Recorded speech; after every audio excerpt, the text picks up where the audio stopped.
I want to talk about hustle culture in the marketing space today. I think a lot of entrepreneurs are the only people that forget the value of choice. They'll choose, right? They'll choose to stop working in a business that's 40 hours a week or so, that's a job, and they'll build a business that's really just a job that's going to cost them 80 hours a week, an enormous amount of anxiety, frustration, and ultimately a lack of fulfillment in what they do in their life and in their business. And it's such a terrible thing to see entrepreneurs who have so much vitality and fulfillment in their life and excitement about the business they're going to run quickly turn into, morose, monotonous entrepreneurs who are sad about what they're doing and not happy about building the life that they want.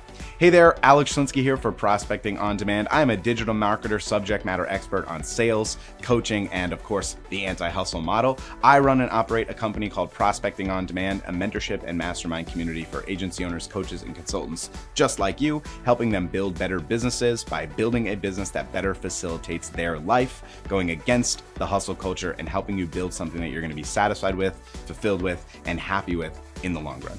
I consistently get asked when I go to any event that I speak at, like, what's your BHAG? What's your big, hairy, audacious goal? And ultimately, to me, the BHAG I have is a daily thing of being satisfied and fulfilled and content.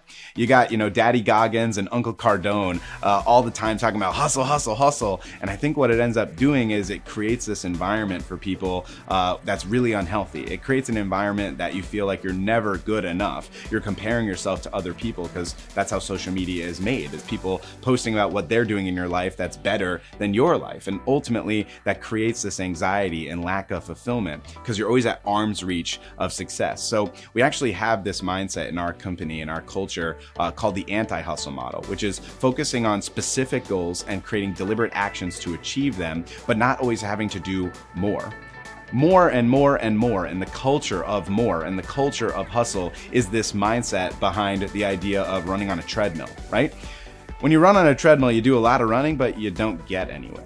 And that's a similar idea in this hustle culture mindset. You got a lot of gurus out there telling you to work harder instead of working smarter. You have a lot of gurus telling you if you're not waking up at 5 a.m., you're a failure. You have a lot of gurus out there telling you that you're not good enough, that you're not working hard enough.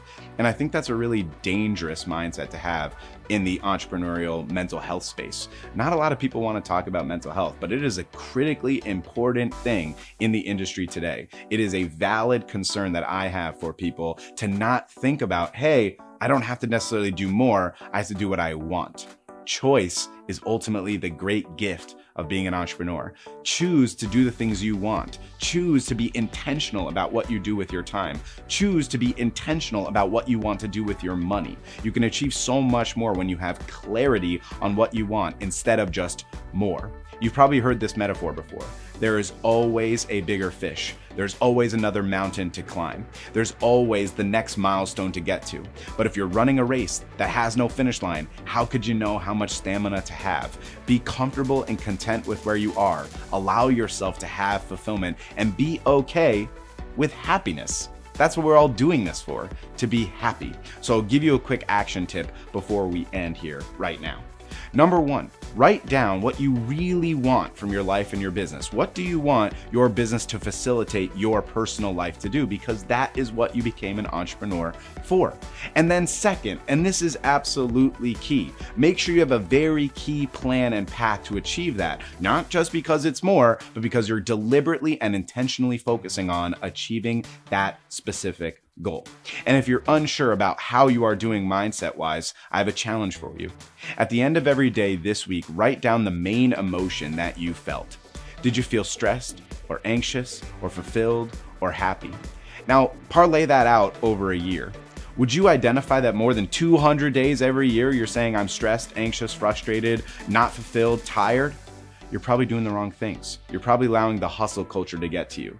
Anti-hustle. Work smarter, not harder.